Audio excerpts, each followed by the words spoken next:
going to go rabbit hunting with Billy Montague right now. As you see, we had some kids along with us on this hunt, and hunting in some fields there. And Troy, you know, rabbit hunting along with quail hunting, you know, it's almost non-existent now. Well, the habitat's diminishing. People are row cropping every available piece of ground that they can possibly get their hands on, and consequently it takes away from the habitat of rabbit and birds and a lot of other wildlife. We were fortunate enough to have this piece of ground to hunt on, and there were some good many rabbits there, and Billy's got enough dogs. If there is one rabbit there, they're fixing to sniff him out. They sure are. He calls them his piranhas, and you better get to the rabbit before those dogs. Brody, you live in the Paris, Tennessee area. It's a lot more hilly and not as many bottoms as we have here in West Tennessee. Do you have swamp and cottontails there? We've got a little bit of both, and you know, as you have mentioned, the rabbit hunting has diminished somewhat due a lot to the coyotes, and they want to blame it on that as well. But with all the other hunting going on in that area, you don't have a whole lot of rabbit hunters in the Paris area. And as we said, you know, a lot of people automatically blame the coyote, but actually hawks and domestic cats and dogs do as much or more damage than the coyote. Now that's Billy calling them. If you can hear him, he gets more excited, I think, than the hunters he takes with. Billy puts on a quality hunt. First thing he tells everyone, if you call him, there were absolutely no alcoholic beverages allowed on my hunts. Kids are welcome, women are welcome. He'll take you at any pace if you're an elderly person or a young child. If you're, you know, adults that are in good shape, I mean, you won't be by the end of the hunt because he's going to walk you.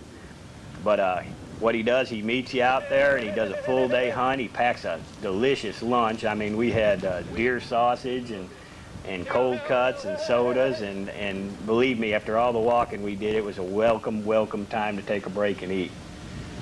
The fun of rabbit hunting is listening and watching the dogs. When you see dogs sniffing around the edge of the brush like that, and one of them strikes a rabbit and they take off with that bowing that they do, and they all chime in, it's music to a rabbit hunter's ears. And nobody appreciates it any more than the owner of the dogs, because like you said, he treats them like it's his kids. He's proud of what they're doing.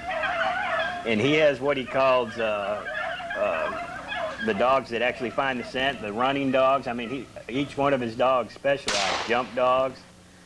And there's Jeff Lehue, pro staff member, and David Presson was both with us. And there it is, a successful hunt. And the dogs, you know, once they find out that rabbit's gone and dead, the amazing thing, they don't go back on that same scent of that rabbit that was already harvested.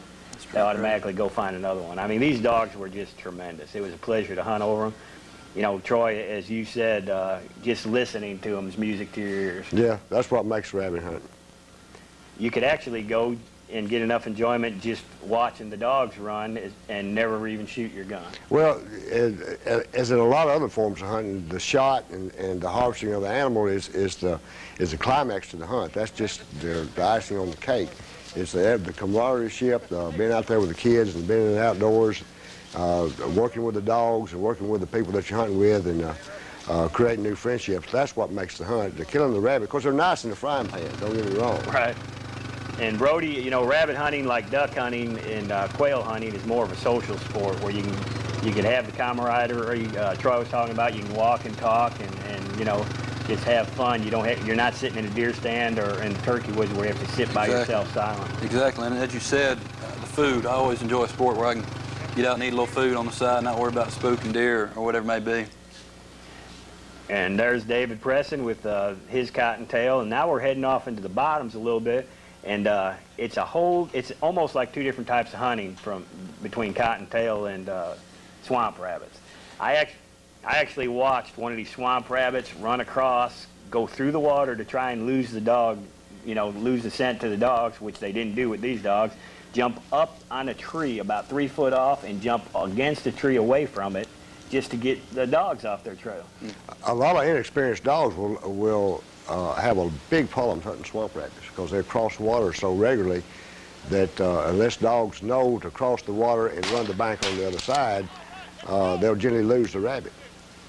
The thing about swamp rabbits is that you get 5 of them in your vest, you've got a pretty good tote back to the truck. That's true. What I'd say they're probably a third again the size of a regular cottontail. Right.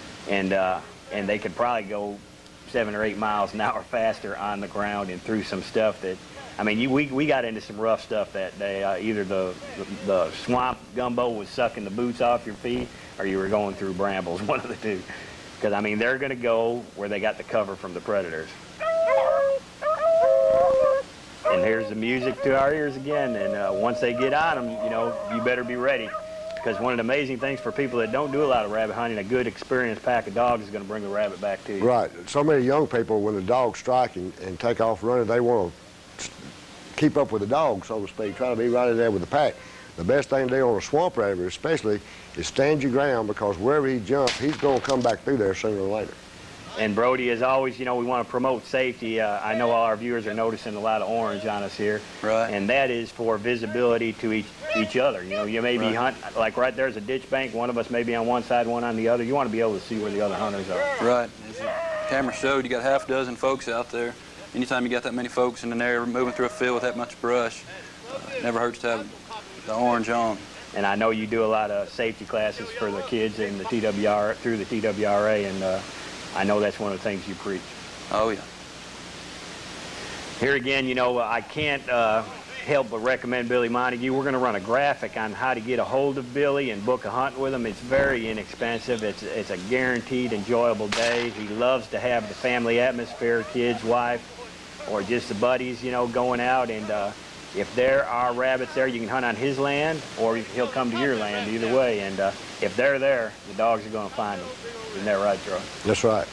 And obviously, Billy goes to great extents to make sure the rabbits get up out of that brush. He's jumping about as many rabbits as the dogs. Right, because if they stayed in that thick stuff right there, you'd never see them. Right. He's just a really personable man. We're going to run a graphic. Hope you call him and just check him out, because we highly recommend him. He's fully endorsed by the world of woods and water.